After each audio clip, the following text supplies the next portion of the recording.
Hey guys, in this week's episode of the Golf Podcast, we'll be discussing our recent round at the challenging Wild Turkey Golf Course at Crystal Springs. We're also going to talk about our take on the new Zurich Classic team format, and we'll dive into some of what's going on in our listener Facebook group to highlight a few of our listeners' achievements and milestones. Plus, we're going to tell you how to get a chance to win all the great new gear that we've been giving away on our social channels. So stay tuned for that and a whole lot more. This episode of the Golf Podcast is sponsored by Health IQ. Health IQ advocates for a health-conscious lifestyle by using science and data to get lower rates on life insurance for people who exercise 4 times a week, whether it's through cycling, weightlifting, swimming, running, etc. You can get a special rate on life insurance with Health IQ if you qualify through the Health IQ quiz. To learn more about Health IQ and receive a free quote, go to healthiq.com/golf. That's healthiq.com/golf. Hey, as an entrepreneur, you're always focused on the next big deal or doing better. So being 100% tax compliant might not be your main focus, but tax problems can appear out of nowhere, and the stakes are high if federal tax liens poison your name. The IRS can hit you with massive penalties for technical violation, and they can even revoke your passport. Yeah, that does not sound fun, Frank. And you see, that's why you need a tax firm that understands the entrepreneurial mindset. You need a tax firm with core competencies and proven systems to solve the most difficult tax issues. IRS Medic understands the stress of IRS uncertainty and enjoys the challenges of finding workable solutions for its clients around the globe. Simply put, you need IRS Medic. Yeah, so don't wait. Go to irsmedic.com/golf to get help with your tax challenges today. That's irsmedic.com/golf.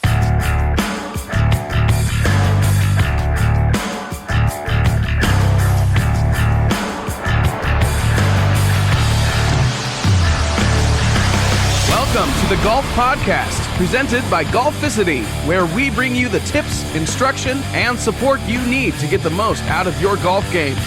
And now your hosts, Frank and Mike. Hey everybody, welcome back to the Golf Podcast. So, what was it, Mike? 2 weeks ago, we talked about our round over at Mansion Ridge, 1 episode ago, 2 weeks ago for you and I. Then last Friday, the weather really started to take a nice turn for the better. It was actually hot, which was nice for April. It was nice. We got out there to Wild Turkey. It's a course you've played before. It was my first time out there. Beautiful up there. I mean, I've played Ballyowen, which is kind of like off a little bit away from main Crystal Spring, but I went up there. I loved it. You were showing me a little bit around the clubhouse and stuff like that. Gorgeous place up there. Yeah, it's a real cool place. Played there a lot, and I kind of told you that it was a very easy track, and you wanted to hit me over the head with a golf club after the 5th hole. But no, it was a fun day. I mean, we went from rain to sun, like you said. It was beautiful. It was a good round. I didn't play that well. You were lights out towards the end. It was impressive to watch, and I need you to talk more about that tonight because it's inspiring what you did on those last 5 holes, that's for sure. Yeah, I just wish I could have done that all 18, man. Going back just a couple episodes, we talked about putting a full good 18 together. That has been my number one problem. I know I've only got 3 rounds so far under my belt this season, but and it's something to work towards, but man, and I'll talk about this more when we really dive into the meat of it, but I can't start. I can't. I mean, right now I am coming up with these abysmal front 9s and then finally kicking into gear in the back. It just happened to me over the weekend again. But yeah, it was really great to get out there. I've actually just been checking out that number 7 hole, that like ridiculously intimidating yet gorgeous, tee shot. A par 3 over that like ravine in the water. Since then I've been kind of like turned on to it and I've been watching, and I see a lot on Instagram, a lot of guys posting pictures of that hole in particular. I mean, it's so photogenic, but wow. Right. It's a beautiful hole, but it gets me almost every time. And it got me last week. That's for sure. It's such an intimidating tee shot. It looks further than it is. It's all carry. There's really no way. I mean, you miss left or right, you're in the ravine. So amazing. I mean, I pulled mine left of the green and I thought I got away with it until I walked up to it. We were joking on Snapchat and on Instagram how I got stuck behind that tree and had to punch it out lefty. The lefty behind the back. Yep. Lefty behind the back. But, yeah, that was a really cool time. So before we kind of get into that and kind of decompress some of the stuff that went right and wrong and like, again, what we can learn from it, because that's what it really all comes back around to. A couple things that I just wanted to highlight. One thing, again, we've always said this, the thing that keeps us going week to week is, we love improving our golf game. We talk about it all the time. We're like you guys. We're average Joes, learning the game. We're not pros. We're weekend warriors. We're out there just trying to find something new, something that helps us improve our game. And then we just kind of translate that here and be able to talk about it in hopes that someone else connects to it and they get a little bit better. And when we actually, hear that that's happening from our listeners, it just sets me off with all the motivation I need. We got an email from John C. Just came in just an hour before we were going in here to record the show. And he said, I subscribe to many golf podcasts, which is kind of funny, Mike, because we've been doing this, 3 years, right? And I feel like there was 1, 2, 3 maybe golf podcasts at the time. Now there's like a ton of them. And I'll be honest with you guys. I listen to most of them. I mean, I'm a fan. I'm not the type of guy who just wants one podcast. I like everybody kind of covers different things. Everybody's got their thing. So I love listening to all of them. But anyway, he said, yours is by far the best golf podcast out there, which that's so cool great to hear. He said, just thought you'd like to know, keep up the great work. Thanks. And just that quick note, honestly, made my day. I love it. So always John, I appreciate that. Thanks for emailing us and let us know that. And seriously, all of you, whether you email us, post it in the Facebook group, or, leave your reviews, we read every single one of them. Nothing goes by that we miss. We love them. We love hearing from you guys. So if you haven't had a chance to do so, leave us a quick review, iTunes, I don't think you can leave a review on SoundCloud, but some of the other different ones that are out there. We even putting the podcast now on YouTube, and we've been posting them on Facebook. But if you can leave a review, leave a feedback, share the show with a friend. That's how we grow the show, and that's how we can reach an even wider audience. So we appreciate every bit of that, and just keep that coming, right, Mike? Yeah, we love it. That's why we do it. And, I got to say, Frank, I got that email. I was sitting down. I just finished dinner. I open up the computer. I get that email from John. We're like a half hour before we got to record. So I got totally amped up to talk tonight. So thank you. Plus, Frank, I get messages all the time, emails and Facebook messages, everything from people in the Facebook group. So keep them coming. Not only great stuff about the show, but topic ideas and different things you want to hear. I love getting that type of stuff because, hey, Frank, you and I, we run out of ideas too. So keep it coming for sure. Yeah. And that Facebook group, like I said, all you guys are in there. It's so cool. It's become such a great supportive environment. A lot of guys posting, their accomplishments.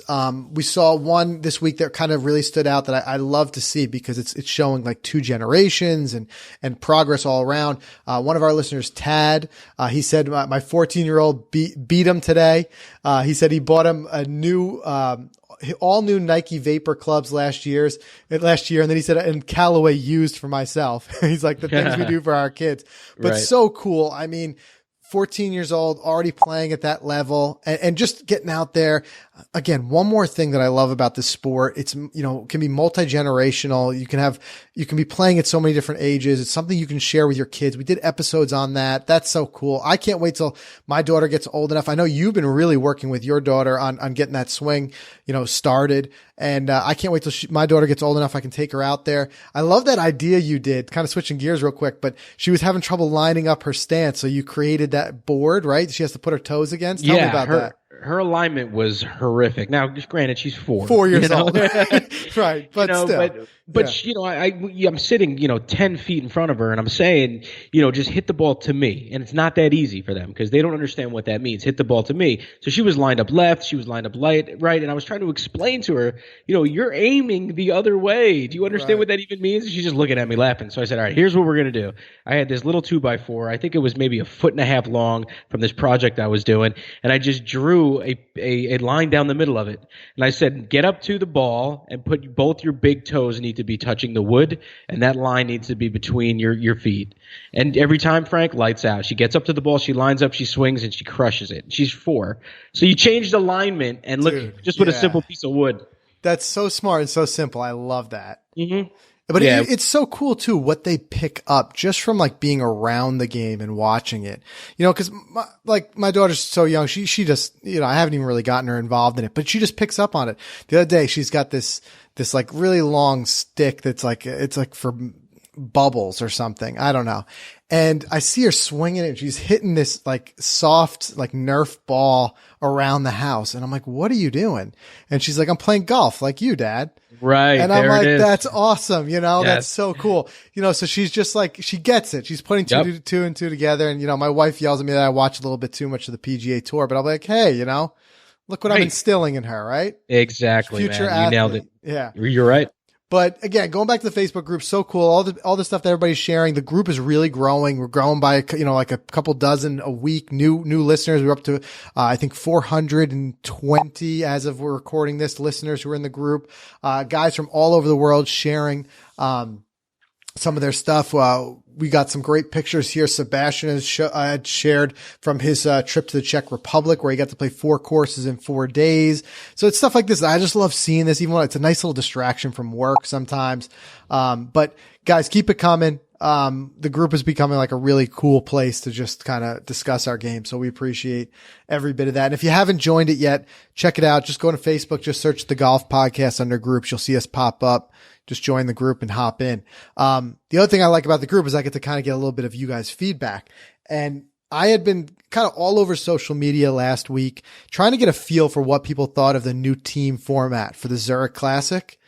And I'm hearing so much polarized things. I felt like more and more people saying they like it, but then a lot of people saying, let's get back to, the regular format. And this is, there's certain things that they didn't like about it.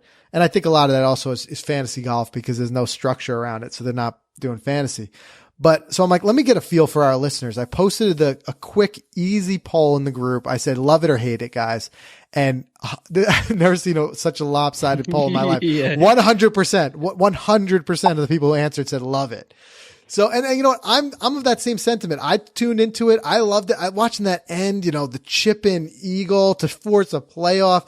And even just the way they went about it, with the teams, some guys getting super strategic, lining up, somebody who fills in the gaps of their weaknesses and strengths. Other guys just trying to, have a good time with it. I forget who it was who had his brother from, who's just trying to break out from Koepka. Koepka, had his brother on there. Spieth had teaming up with a fellow Texan, really kind of cool in the way that you see those extra things. And all around, what I'm seeing across the board from golf, from professional level, I just think is awesome.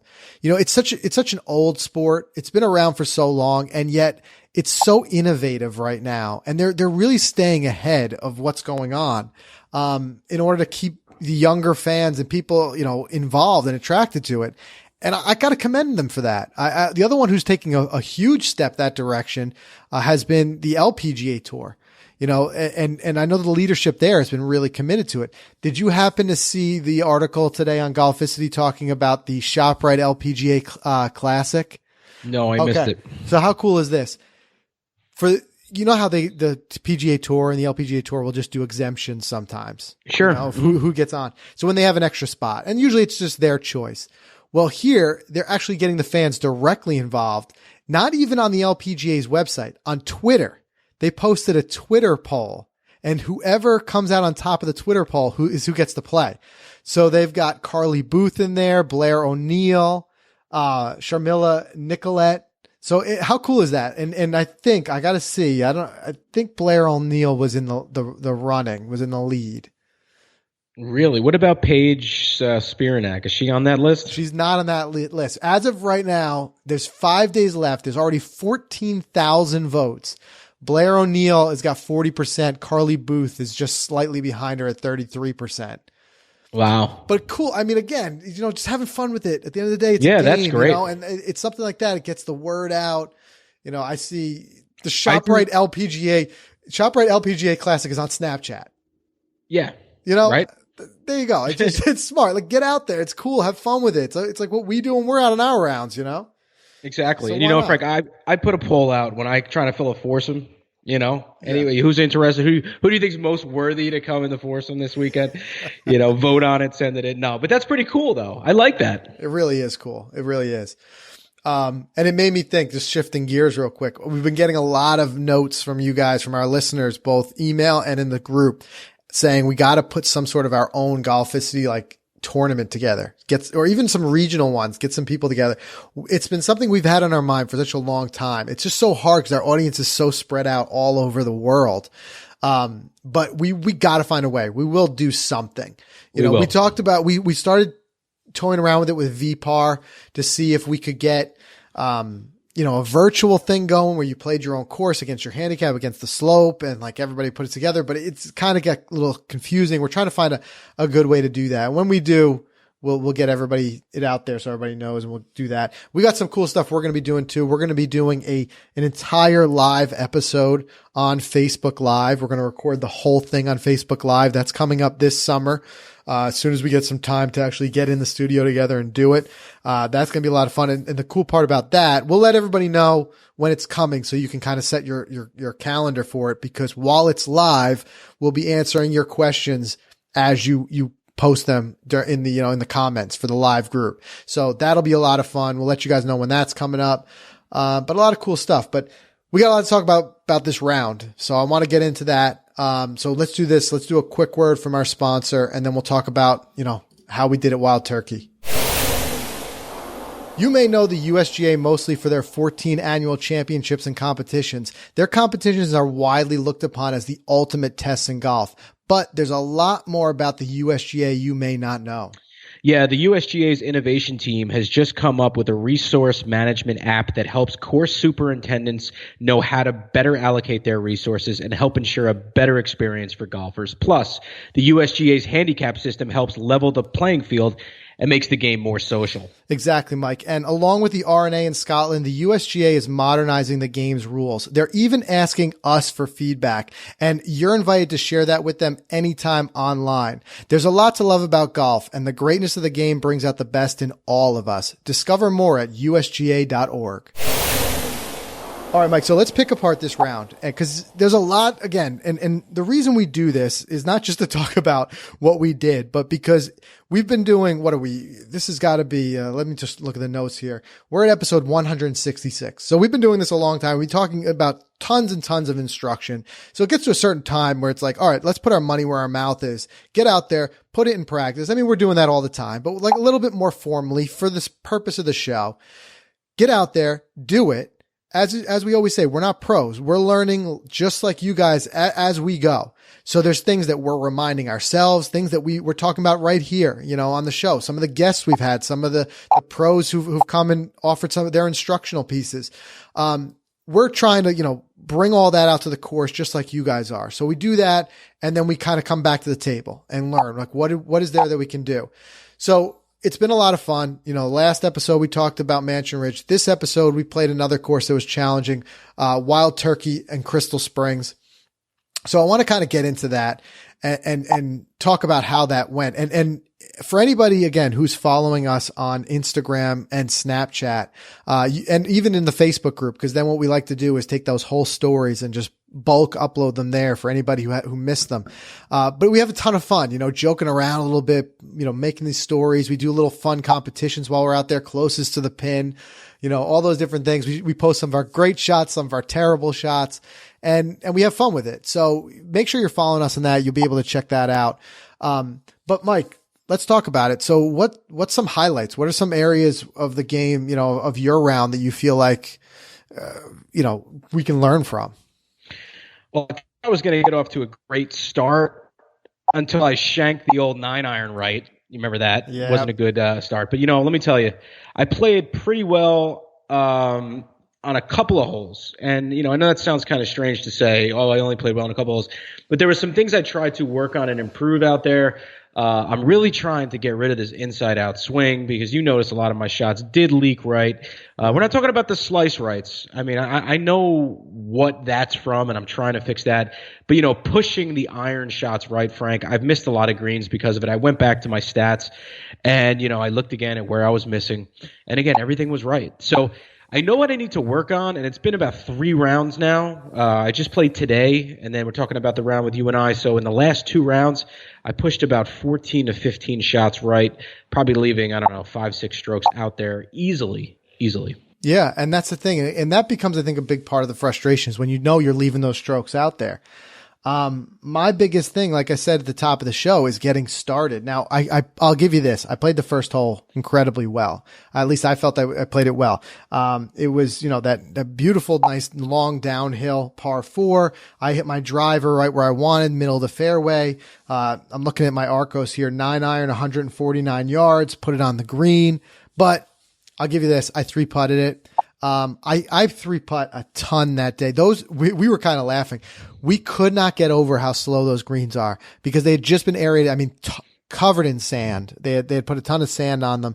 Beautiful course. I don't want to take anything away from it. All courses have to do this, but we left so many. I mean, we were even joking around about it on the Instagram story. We left so many putts so short. I mean, even trying to adjust like 5, 6, 7 holes into it, we're still doing it. Be like, I just can't in my mind get over this hurdle of how hard you have to hit it.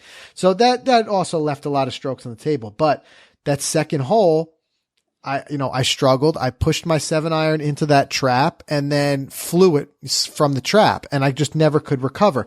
But get this. I mean, talk about not being able to put 2 good 9s together. I shot an abysmal 51 on the front, right? I come back with a 39 on the back. Wonderful. Right? But what a difference. Oh my goodness. And I played over the weekend and I did the same thing at my local course here. Actually, it was overall I didn't play that well. So on the back, it wasn't quite as good as my 39 here, but the difference again, and it's just that I can't get started. I'm just not starting well. And I know I try to hit the range. When I do hit the range, I do a little better, but I guess I'd always rather finish well than start well and finish bad. I mean, I finished the last 4 holes. I finished par, birdie. And I'm still, I will tell you this right now. That 7-iron I hit into the green on the 18th hole. It would without a doubt, without a question in my mind, is one of the 5 best shots I've ever hit playing golf. Ever. Nice. Yeah. That was sweet. Yeah. I mean, that I love when you remember those sink in. I've been playing golf for like 18, 20 years and I haven't hit a shot that well. I mean, from the fairway, and then I put it a tap in birdie. So that one felt really good. But so you got to take what you can get from it. I mean, that 51, could I kick myself? Could I be throwing my clubs in the woods? Absolutely. But stick it out, stick with it, and finish those last 4 holes 1 under. I mean, that made me feel good. Yeah, I mean, if you could play 9 holes before you play the 18, because I think you'd be lights out in that case, but obviously it's not realistic. So what is it? Let me ask you. I know we didn't really warm up too much on the range up at Wild Turkey. Did you warm up before the weekend's round? No, the right? weekend rounds are always tough because we play crack of dawn. So we get out there, the sun's literally coming up. We tee off the first time they let us out, and we just go. And I try to stretch out my back. I know my back is a problem. And when it's tight, I can't get down to the ball. If I miss, I top. I'm not the type of guy who usually slices. If I hit it, I hit it well, but if I miss, it's because I'm just not getting down to the ball and hitting it. But there's one thing, like the season's just developing, right? But I look for themes right off the bat, and I look for things that I can work on moving forward. And I've identified 2 key areas in my game that are really, really tough: driver and out of the sand. Because right now my mid irons are on fire. I think I would probably score my best round of the year if I went out there with just the old 3 club challenge, and had my 7-iron and just kept hitting it, because I could put that thing anywhere I want it. But driver is terrible right now. And I've had hot and cold streaks with it, but I was even debating it. I was playing over the weekend. I was saying, I think I got to go and check in with the pro and get a lesson. Maybe there's something I'm missing. Maybe it's alignment. Maybe it's setup. All the things we talk about here about how important those parts of the game are. And I'll be honest with you, I'm even going to go back and re-listen to some of the episodes where we did just specifically on driver. But get this quick stat for you. The last round I played when I was out there, through, I think it was 7 or 8 holes, I was 7 over on the holes where I used driver, and I was even on holes where I didn't. So there was par 3s. There was a par 5 that's a layup 3-shot par 5, which I hit 3-iron off the tee. There's a par 4, which is, a lot of out OB, and it's short, and I hit 4-iron off the tee to set myself up for a wedge going in. So just 3 holes, I think it was, where I hit driver. I was 7 over because I hit one driver. I hit it in the river. You know, we had to wear that tee shot over the river, hit it in the river. One, I yanked it left. I'm just not getting off the tee right with that driver right now. You have 2 choices. Number 1, put the driver on eBay. Or number 2, get it going and fix what's wrong. Because let me tell you, I have the same problem. Okay. Now listen, I've become really good at scrambling lately. And let me tell you, Frank, it's not because I've been practicing scrambling. It's because I've been forced to scramble. I feel like that's all I do. Yeah. Right. Because I push my drives right and I have to hit second shot from, a pretty tough position. So, I mean, what do we do about that? Do we bite the bullet? Do we go to a coach? Do we say, how do we get off the tee? Just focus on that? Or, I mean, what's your next step? I think that's going to be my next step. There's a couple things that I'll do. Usually I will try just get down to the range and try to work it out myself. Sometimes it's something that just you don't want to be working out on the course because you're making too many adjustments. We talked about that on previous episodes. Don't try to make too many adjustments because as you do that, you're just stacking more and more onto your swing. It's sometimes better to take away, just go back to just a natural swing, free flowing swing and see how that goes. And you don't really want to be working that out on the course, nor do you get a lot of opportunities. You may swing driver, 13 times out on the course. So, first step, I want to get to the range. Sometimes what I'll do is if I really want to do a dedicated session, I'll only bring that club, because the fact that it'll force me to just work through it and work through a bucket with that club. But we'll see. I may try that. Another thing that I often do is just try to take a harder look at it, just videotape myself, with my phone or whatever, and just see if there's something just as I pick it apart later, is there something I can see? And the last thing is getting a lesson. I always talk about it. We did an episode, one of the first episodes we did, and in the single digits of episodes, we talked about the importance of getting a lesson. And since then, we've talked many times about the importance of going into a lesson, knowing a little bit about your game and knowing where you need to work. And here's the thing with driver. It is like the one swing that's different than the rest. Everything from the fact that the ball is teed up and the fact that you're not using the loft, you're using that swinging up on the ball versus swinging down. I think that's where I'm amplifying my thing of topping the ball, because especially if I'm not getting down to it now, I'm swinging up on the ball and I'm just hitting the top of it. So it could be something as simple as just position in my stance, which is something we talked about too extensively. But I think going into that, and it's, you feel like you really get your money out of it when you go into with a coach and you're just like, this is what I need to do. But I don't think anyone should ever think that they're above that. At the end of the day, it's what the PGA Tour pros do. You see them before all the important tournaments. They've got their coach on the range. Butch Harmon is probably the busiest guy in golf. Probably next week he'll be before the players, and he's out there. You see him on the range with these guys. And then when you start to see these guys are things are kind of going wrong or something, whatever, they're in there with their coach and they're just trying to fix something. And they'll say, this is what we saw. This is what we fixed. And we're going to try this and we're going to move forward. So I don't think there's any reason to ever be beyond that or above that. And I think that's kind of the direction. My other area of the game, sand, that's just a matter of not being way out of practice. Yeah. It's one of the hardest areas of your game to practice because you do have to find a facility that has a sand trap. I'm lucky that I have one here. So, at my local golf course, I'm going to try to just get down there and dedicated to doing it because again, there's another thing. It's very different than other areas of the game. Really, it comes with practice. It's feel. I find that I'm usually hitting flyers out of the bunker, which means I'm not taking enough sand. So I need to work on that. I hit a couple really bad ones this last weekend, and it's just the fact that I just haven't been in there much, which is a good problem to have, but I got to get that shot practice because I can't have that ruin my round when I do end up in one.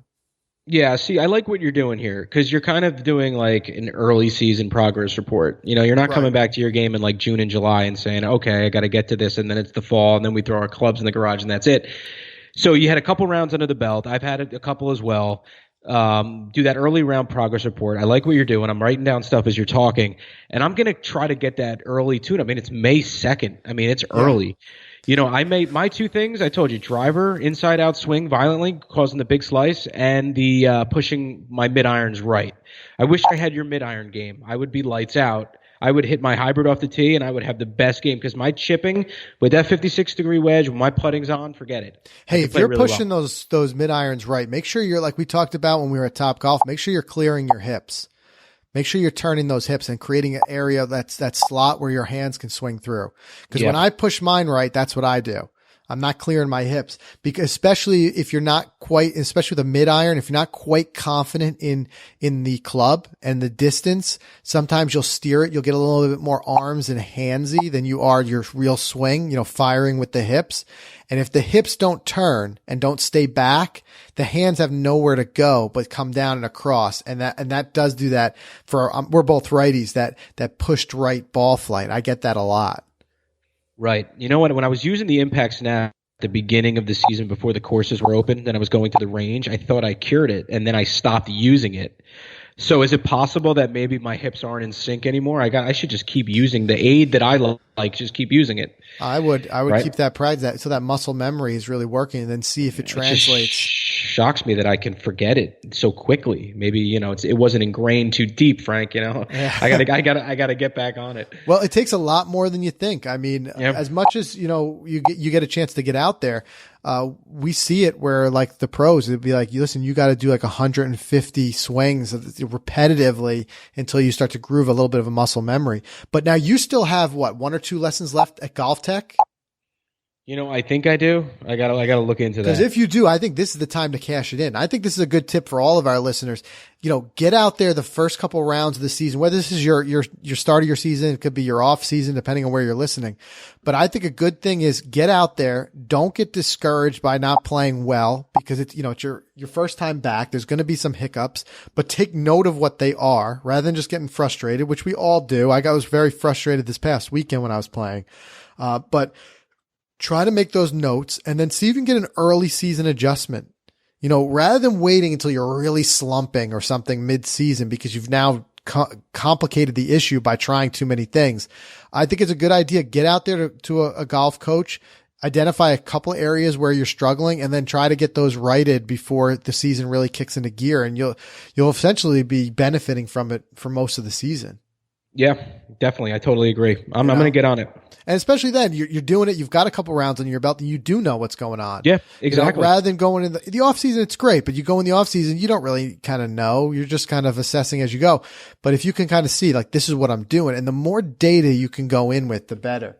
You could say, these are the ones I'm doing. I'm pushing this right. I'm pushing that left. Those are big things. So anyway, a lot of fun, a lot of things to be learned. Hopefully you guys can learn a little something from the issues that we're having too, but don't hesitate.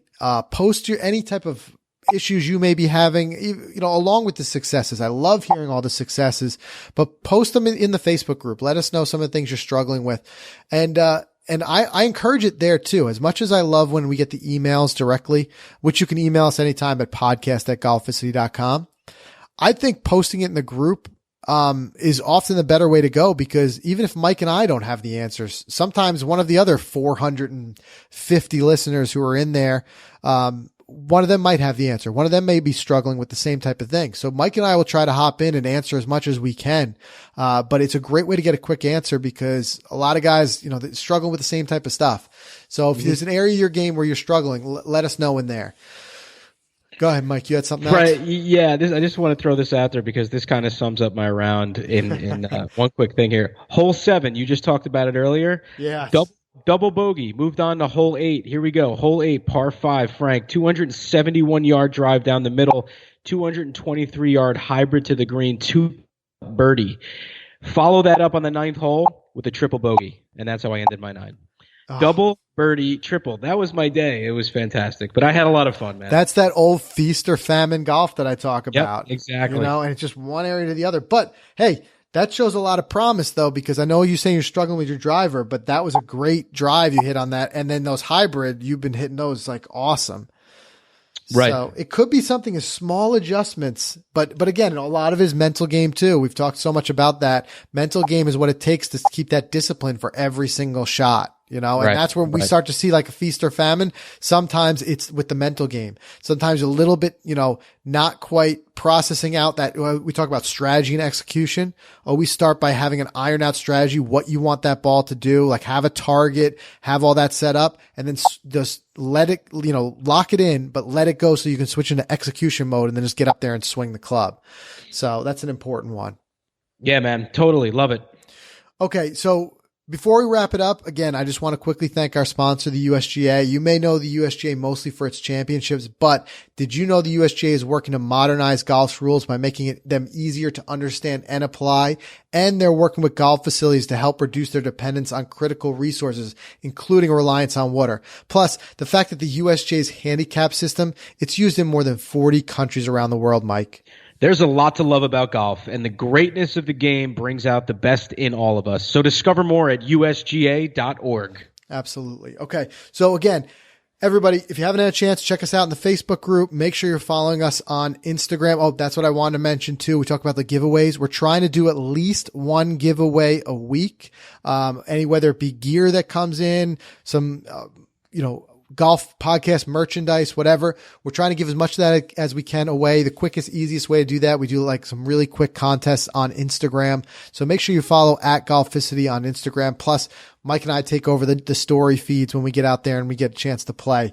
So you'll be able to follow along as it's going. Check that out for sure. I think, this coming week, we're going to be giving away one of those great new breakfast ball shirts. Yeah, man. I think we both got to pick one of those up because that's too those are funny. Great. Yep. It's got the fried egg golf ball, breakfast ball. Too funny. I mean, it lightens the whole mood. So, really cool. Check that out. And if you want to get one for yourself, just go to golficity.com/merch, MERCH.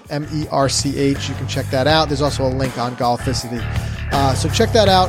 And we'll be back again with everybody next week. We'll see you then.